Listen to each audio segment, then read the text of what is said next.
비가 내리던 오후였어요.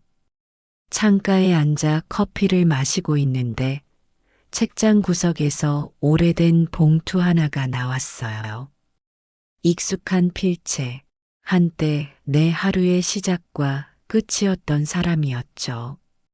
봉투를 열기도 전에 가슴이 먼저 반응했어요. 이젠 아무렇지 않다고 그 사람과의 모든 계절을 지났다고 믿었는데 손끝이 미묘하게 떨리더군요. 부처님께서는 말씀하셨습니다. 마음은 다스리지 않으면 바람 따라 흔들리는 풀과 같으니라. 그 한 줄이 지금의 나를 그대로 비추었어요. 마음이 고요하다고 생각했지만 그건 잊은 게 아니라 고이 덮어둔 채 살아온 거였죠. 편지를 열자 한 장의 종이 속에서 그 사람의 목소리가 살아났어요.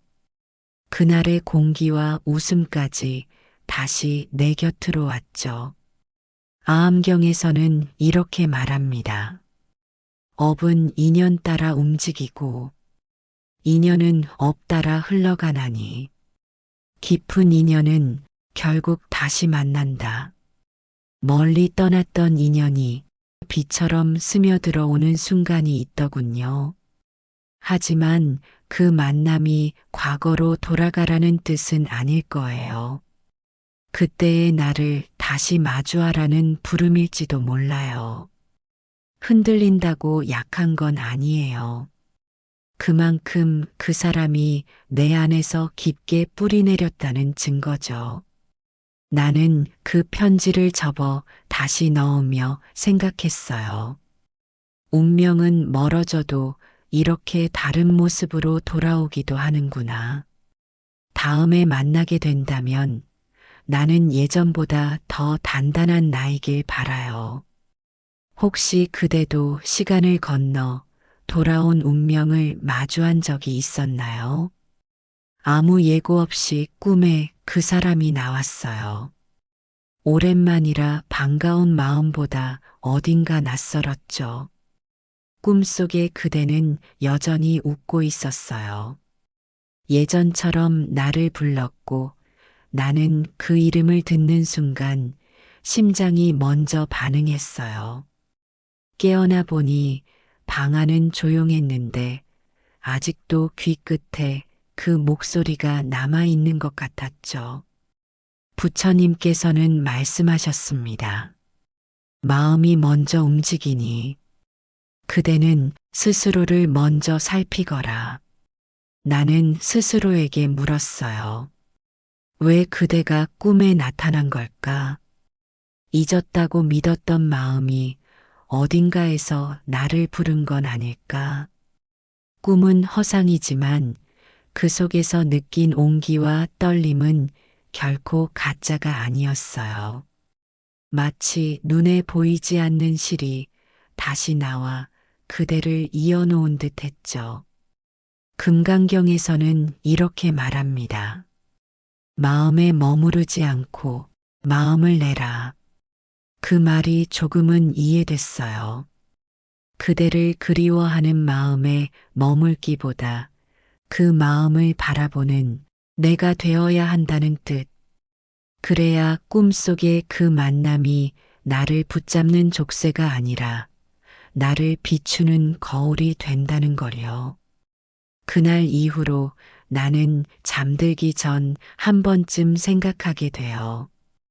혹시 오늘 밤에도 그대가 내 꿈에 찾아올까 하고, 혹시 그대도 꿈속에서 다시 만난 인연이 있었나요? 오랜만에 절에 갔어요. 마당을 쓸고 법당 안에 들어가 향로를 닦았죠. 그런데 손끝에서 묻어난 향 냄새가 순간 나를 멈추게 했어요. 그 사람과 함께 기도하던 날, 바람에 실려오던 그 냄새와 똑같았거든요. 몇 년이나 지났는데 향기 하나가 기억을 깨우더군요. 마치 먼지 쌓인 창문을 열자 빛이 한꺼번에 들어오는 것처럼. 부처님께서는 말씀하셨습니다. 과거를 붙잡지 말고 다가올 것을 두려워하지 말라. 하지만 향내 속에 스며든 그때의 웃음과 눈빛이 나를 쉽사리 놓아주지 않았어요. 그 순간만큼은 과거와 현재가 한자리에 앉아 있는 것 같았죠. 향은 오래 남아요. 눈에 보이지 않지만 시간을 건너 마음에 스며들어 있죠. 마치 인연이 그렇듯이요. 유마경에서는 이렇게 말합니다. 마음이 향기롭지 않으면 그 향은 멀리 퍼지지 않는다. 그 말이 마음에 들어왔어요. 그대와 함께 했던 기억이 아직도 내 안에서 향기롭게 남아있는 건 그 시절의 마음이 진실했기 때문이겠죠. 나는 그날 이후로 향 냄새를 맡을 때마다 마음속으로 기도하게 돼요. 그대가 어디에 있든 그 향처럼 평온하길. 혹시 그대도 향기 하나가 오래된 인연을 깨운 적이 있었나요? 점심시간, 특별히 계획이 없어서 그냥 발길 닿는 대로 걸었어요. 골목을 돌다 작은 식당 하나가 눈에 들어왔죠. 문을 열자 안쪽 구석, 그 자리가 보였어요. 그 사람이 늘 앉던 자리, 햇빛이 부드럽게 스며드는 곳이었죠. 아무 생각 없이 그 자리에 앉았는데 마치 시간이 거꾸로 흐르는 것 같았어요. 웃음소리, 손짓, 식탁 위에 김이 서린 국물까지 모두 눈앞에 살아났거든요. 부처님께서는 말씀하셨습니다. 만남이 있으면 이별이 있고, 이별이 있으면 다시 만남이 있으리라. 그 말을 떠올리니 이 자리가 단순한 나무 의자와 탁자가 아니라 우리의 계절을 담아낸 그릇처럼 느껴졌어요. 자리도 기억을 품는구나. 그대가 남기고 간 온도가 여전히 이곳에 머물러 있구나. 법화경에서는 이렇게 말합니다. 그 자리에 머물러도 모든 법을 두루 행하라. 나는 그 구절을 이렇게 이해했어요. 우연히 마주한 이 자리에서조차 마음을 닫지 말고 그때의 나와 지금의 나를 함께 바라보라는 뜻. 식사를 마치고 자리에서 일어났을 때 나는 알았어요. 이 자리는 이제 과거의 그대 자리만이 아니라 지금의 나를 앉히는 자리라는 걸. 혹시 그대도 우연히 앉은 자리에서 멀어진 인연을 마주한 적이 있었나요? 사람들로 붐비는 거리를 걷고 있었어요. 이어폰으로 음악을 듣고 있었는데 어디선가 내 이름을 부르는 소리가 들렸죠. 순간 본능처럼 고개를 돌렸어요. 하지만 그곳엔 모르는 사람이 서 있었어요. 그대가 아니었죠. 그런데도 심장이 먼저 뛰었어요. 이름 하나가 이렇게 마음을 흔들 줄 몰랐어요. 아무리 잊었다 해도 그대가 내 이름을 부르던 그 음색이 아직도 몸속 어딘가에 남아 있었던 거예요. 부처님께서는 말씀하셨습니다. 소리를 듣고도 집착하지 말고 그 소리를 헤아려 보아라. 나는 그 말을 떠올렸어요. 내가 반응한 건 소리가 아니라 그대라는 기억이었구나. 그리고 그 기억은 아직도 살아 숨쉬고 있었구나. 소리는 바람처럼 흘러가지만 마음에 닿은 울림은 오래 머무르죠.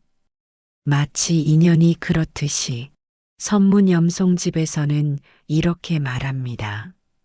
소리가 끊어져도 그 메아리는 스스로 사라지지 않는다. 그 말을 들으며 알았어요. 그대의 목소리는 내 안에서 메아리가 되어 계속 울리고 있었구나. 그리고 그 메아리를 듣는 나는 여전히 그대를 향해 열려 있었구나. 사람들 속에서 다시 걸음을 옮기며 나는 마음속으로 그 이름을 불러봤어요. 소리가 없는데도 마음이 대답하는 것 같았죠. 혹시 그대도 다른 사람의 목소리 속에서 잊었던 인연의 이름을 들은 적이 있었나요? 해질녘 집으로 가는 길이었어요. 노을빛이 길 위를 붉게 물들이고 있었죠. 멀리서 한 사람이 걸어오고 있었는데 그 발걸음이 이상하게도 그대를 닮았어요. 나는 천천히 속도를 늦췄어요. 조금 더 가까이 가면 혹시나 하는 마음이 확인이 될까봐, 또 무너질까봐. 그 사람은 내 옆을 지나쳐 갔어요. 낯선 얼굴이었는데 마음속 어딘가가 이상하게 가벼워졌어요. 마치 오래 쥐고 있던 돌멩이를 살며시 내려놓은 기분이었죠. 부처님께서는 말씀하셨습니다. 붙잡음이 없을 때 그대는 참으로 자유로우리라. 그 말이 노을빛처럼 스며들었어요. 그대를 닮은 그림자를 보았을 뿐인데 나는 이제 예전처럼 흔들리지 않았어요. 그건 그대를 잊어서가 아니라 마음속 자리를 조용히 정리했기 때문이었죠. 조금은 담담하게 그대를 떠올릴 수 있게 된 거예요. 그림자는 사라져도 발자국은 여전히 남아있는 것처럼 인연도 완전히 사라지는 게 아니라 모양만 달라질 뿐이었죠. 열반경에서는 이렇게 말합니다. 마음이 고요하면 모든 법이 스스로 고요하니 그곳이 곧 열반이니라. 나는 그 말을 떠올리며 걸음을 옮겼어요. 운명은 멀어졌다가도 돌아오지만 때로는 돌아오지 않는 것이 나를 자유롭게 한다는 걸 알았어요. 혹시 그대도 길 위의 그림자를 보며 마음을 내려놓은 적이 있었나요?